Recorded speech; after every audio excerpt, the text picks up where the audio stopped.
예, 안녕하세요. 오정연 한국통사 제24회 고인돌입니다. 한자로는 지성묘라고도 하는데요. 고인돌이란 말은 사실은 틀린 말입니다. 왜냐면 고인돌, 우리가 지성묘는 세 개로 구성이 되거든요. 바닥돌, 괸돌, 덮개돌. 그러니까 이 세 개를 합하기 때문에 엄밀히 말하면 그냥 뭐 개성묘라든지 어떤 다른 이름을 지어야 되는데 그냥 괸돌을 우리가 이제 늘려서 고인돌이라고 합니다. 그러니까 정식으로 말하면 이 무덤의 이름으로는 맞지 않습니다. 근데 이제 일반화 됐기 때문에 제가 그냥 고인돌이라고 하겠습니다. 고인돌은 고조선 문명을 상징한다고 보고 있습니다. 그 이유는 수량 때문에 그렇습니다. 수량. 너무나 많아요.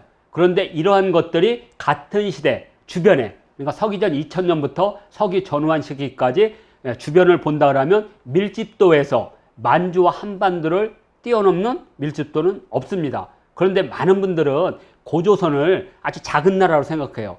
고조선을 하나의 문명 단위로 본다면 저 고인돌이 고조선 문명을 가장 잘 보여준다고 보고 있습니다. 자, 오늘 고인돌의 강의 목차는 총 4개로 되어 있습니다.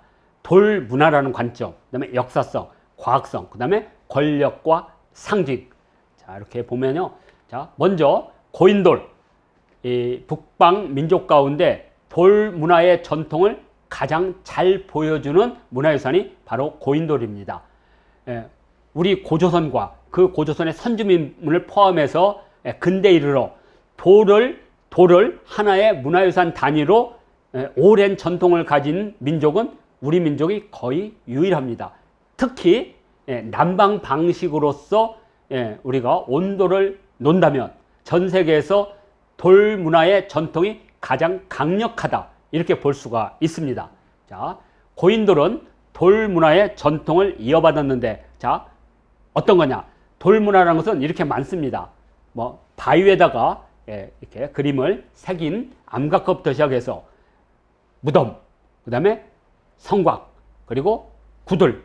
자, 이러한 돌 문화를 가장 많이 계승한 게 우리 민족인데, 그 중에서도 고인돌은 고조선 시대라는 시대적 시간성과 공간성을 가지고 있다는 거죠. 그렇기 때문에 우리는 고인돌을 통해서 고조선 문명권, 고조선 역사 강역을 우리가 확인할 수가 있습니다. 자, 이 돌문화의 전통은 홍산 문화에 속한 우화량에서 시작됩니다. 대략 시기는 서기전 3500년 전에 처음으로 무덤이 만들어집니다. 자, 물론 그 이전에도 무덤이 있었어요. 그러나 그 이전의 무덤과 이 우화량에 있는 무덤의 차이는 뭐냐? 바로 이 우화량의 무덤은 무덤 가운데 최초로 공간이 만들어졌다는 겁니다.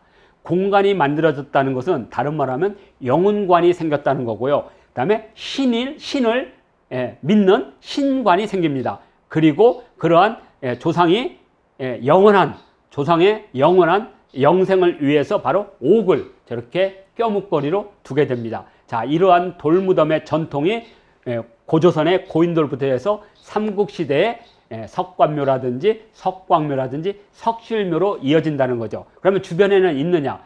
물론 돌문화들이 있죠, 일부는. 그러나 그것이 시간적으로 수천 년 동안 지속적으로 이어진 예는 우리가 유일합니다. 우리의 돌문화의 전통은 사실 고려시대 때 들어와서 불교와 유교가 결합되면서 흙무덤으로 바뀌고, 조선시대는 대부분 흙무덤으로 바뀌어서 그렇지 실제로는 고려 이전까지는 3000년, 4000년 우리 이 무덤은 다 돌문화의 전통이다, 이렇게 보시면 되겠습니다. 자, 이 돌문화를 가장 집중적이고 지속적이고 밀집되게 보여주는 것이 바로 고인돌입니다. 고인돌은 뭐 형태에 따라서 뭐 탁자식, 개석식, 바둑판식으로 이렇게 분류하지만 이 분류는 형태적 분류이지 그 고인돌의 근간이 되는 돌이라는 소재는 변하지 않습니다. 세계의 어떤 문화 가운데 특히 동아시아에서는 흙무덤과 돌무덤이 양대 산맥입니다. 그리고 해안이나 강변을 중심으로 해서 온갖 묘가 있을 뿐입니다. 그러나 온갖 묘는 지역적 특색을 갖는 한계가 있지만 이 고인돌, 돌무덤은 만주와 한반도를 포함하는 엄청난 공간성과 시간성을 갖고 있는 거죠. 이 가운데 고인돌이 가장 강력한 분포도를 갖고 있다. 그래서 고인돌의 분포 지역이 바로 고조선 문명이고 그러한 문명적 영역을 우리는 고조선 문명권이라고 부를 수 있다. 이렇게 볼 수가 있고요. 자, 돌문화의 이 특징, 고인돌과 같은 이 돌문화의 특징은 바로 석성으로 진행됩니다. 고구려, 백제, 신라, 가야 모두 돌로 만든 석성을 갖고 있습니다. 우리나라에서 흙을 구워서 벽돌로 만든 전축성은 수원화성 하나뿐입니다. 그 정도로 우리 민족은 저렇게 강력한 돌 무덤을 가지고 있다는 것을 확인할 수가 있습니다. 자, 이 돌문화의 또 하나가 바로 석탑과 석불입니다. 탑과 불상은 저 간다라에서 왔죠. 간다라에서 왔지만 북인도에서 왔지만 이게 중국을 거쳐서 우리나라로 오게 되면 중국은 흙을 구워서 벽돌로 성벽도 쌓고 집도 만들던 그런 문화가 있다 보니까 결국에는 흙으로 구워서 불상을 만들고 흙을 구워서 벽돌을 만들어서 탑을 쌓습니다. 그러니까 전탑이겠죠. 그러나 우리는 그러한 흙을 구워서 하는 전통이 거의 없습니다. 우리는 영원성을 상징하는 것이, 그러니까 중국은 땅의 풍요를 상징하는 농경민족은 땅을 숭배한다면 우리 북방민족은 영원성, 곧 하늘의 해죠. 태양, 별, 그래서 돌을 숭배했던 거죠. 그래서 탑도 저렇게 돌로 만들고 정림사조 5층 석탑, 그리고 석굴암 본졸물도 저렇게 돌로 만들게 됩니다. 이것이 바로 돌문화의 전통이 계속 전승되고 확대되고 소재는 돌 그대로지만 소재에 따른 주제들이 다양하게 나온다는 거죠. 저는 이 가운데 가장 큰 것을 구들이라 하지만 오늘은 여기까지 하고 다음 역사성입니다. 고조선을 통해서 우리는 고조선의 역사 강역을 할 수가 있습니다. 고조선의 문명은 주변으로 퍼져나갔지만 이 고조선을 구성하고 있는 주민들이 집중적으로 있는 공간을 우리는 고조선의 역사 강역이라고 부릅니다.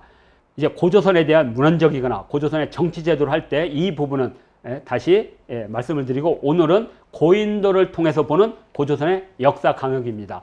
자, 분포도죠.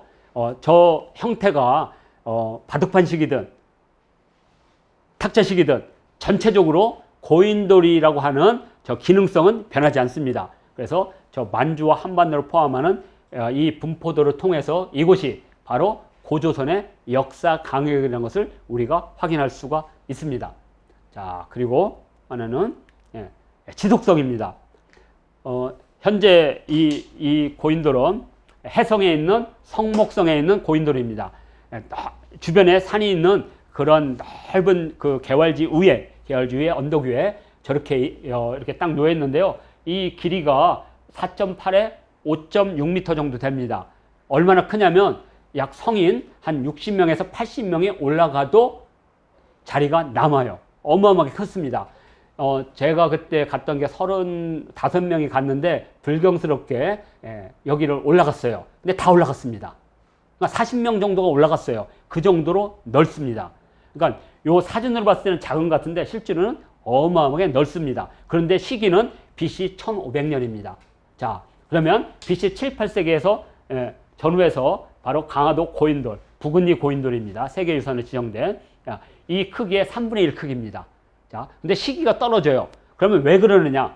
권력의 차이겠죠. 자, 그래서 개연에 있는 석붕산 유적이라든지 해성에 있는 성목성 유적은 그 권력의 중심지가, 고조선의 중심지가 만주에 있다는 것을 보여주는 대표적인 것이 아닐까 이렇게 보고 있고요. 자, 이것은 고창 고인돌인데요.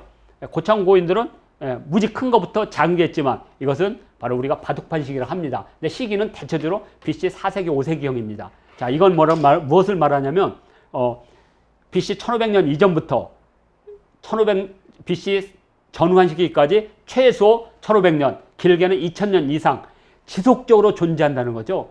이러한 역사성을 갖고 있는 것은 정말 드뭅니다. 자, 중국에서도 예를 들어서 하나라, 상나라, 주나라가 있다고 하면 상나라의 문화적 징표를 상징하고 있는 갑골문과 또 주나라를 상징하는 청동 의기는 300년, 400년입니다. 길이가. 자, 지속적이 없어요.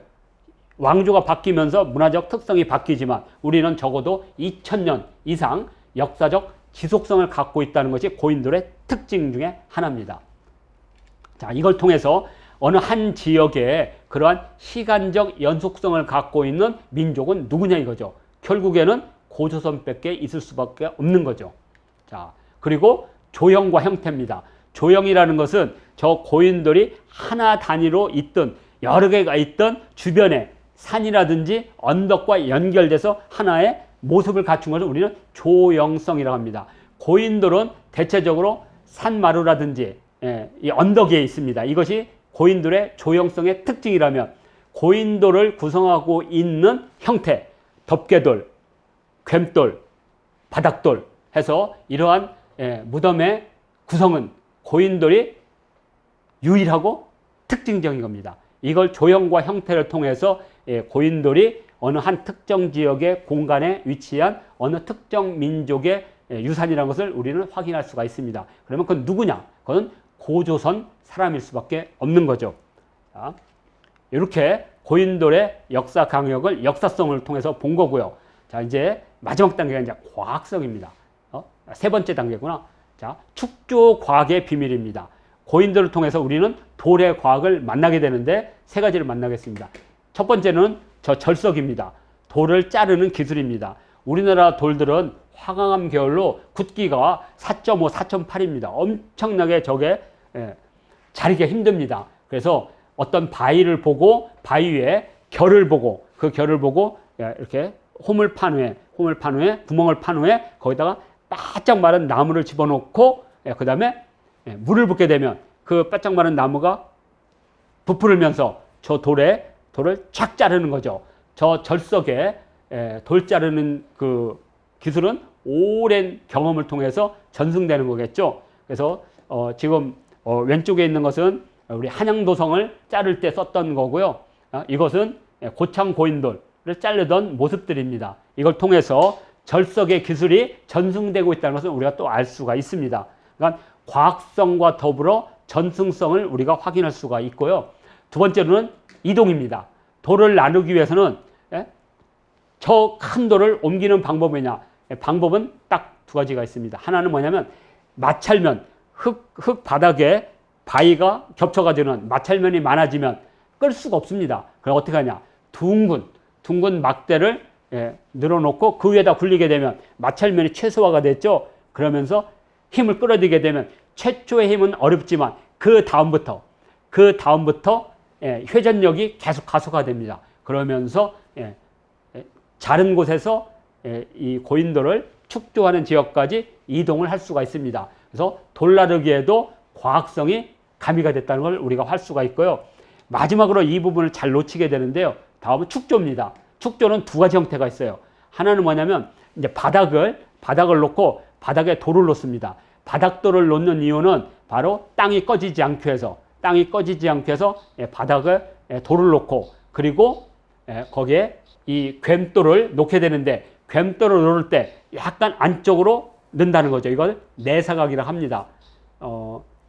그리스 파르테논 신전이라든지 또는 우리나라 부석사 무량수전의 모든 기둥들도 안쪽으로 약간 기울어져 있습니다. 그 이유는 뭐냐면 위에 강력한 지붕이나 저 덮개를 놓게 되면 저 하중으로 이렇게 반듯하게 세운 것은 벌어지게 됩니다. 그래서 어느 순간에 넘어지게 되죠. 그러나 내사각을 두게 되면 이 압력을 받으면서 팽팽한 균형을 이루게 됩니다. 그래서 저 내사각을 둠으로써 2000년이 되고 1500년이 돼도 지금까지 남아있는 이유가 바로 축조 과학기술이 되겠습니다. 그래서 고인돌을 통해서 우리는 세 가지 과학기술을 확인할 수가 있습니다. 하나는 돌을 자르는 것, 또 하나는 돌을 나르는 것, 그리고 하나는 돌을 세우고 덮는데 바로 이러한 축조 과학이 들어가 있다는 거. 자, 네 번째 이제 마지막 순서가 됐습니다. 상징성인데요. 고인돌은 이 무덤이나 다른 여러 가지 기능을 하면서 그 안에 우리 조상들이 생각했던 철학사상을 구현하고 있습니다.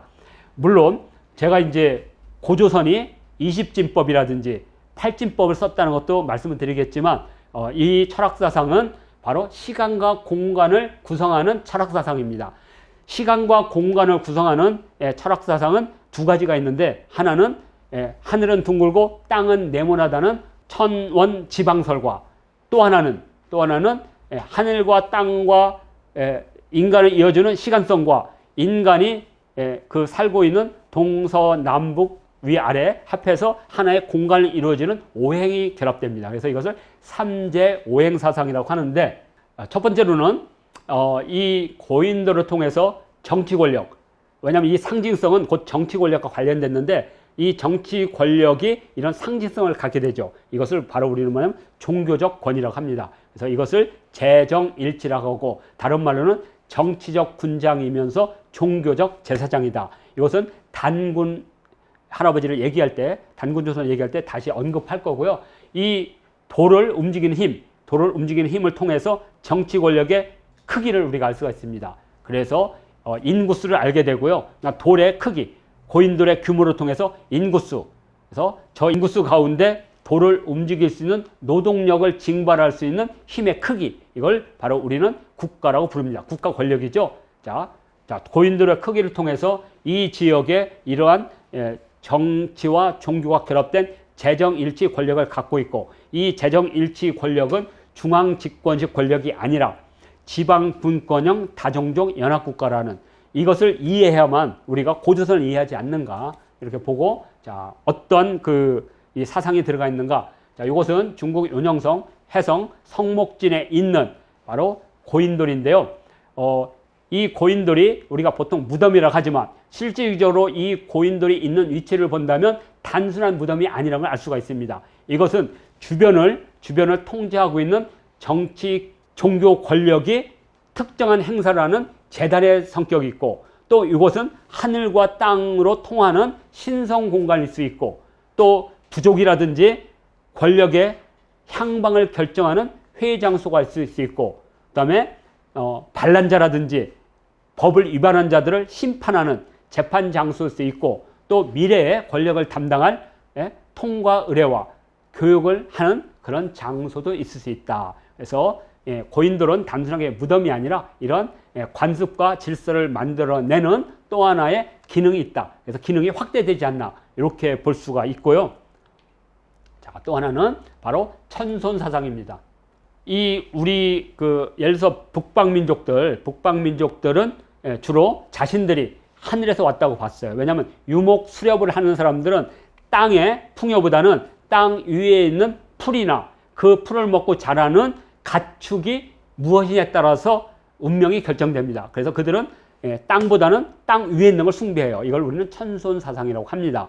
자, 이 고인돌의 묘의 위치는 대부분 산이나 언덕 위에 있습니다. 그래서 산과 교통하는 그런 모습을 갖고 있고요. 또 하나는 시신을 두는 곳이 땅 밑에가 아니라 바로 묘실이 땅 위에 있습니다. 물론 바둑판식은 저 땅 밑에처럼 보이지만 저 땅 밑에 보면 바로 묘실이 따로 있습니다. 그래서 결국에는 돌판 위에 시신이 놓여져 있는 겁니다.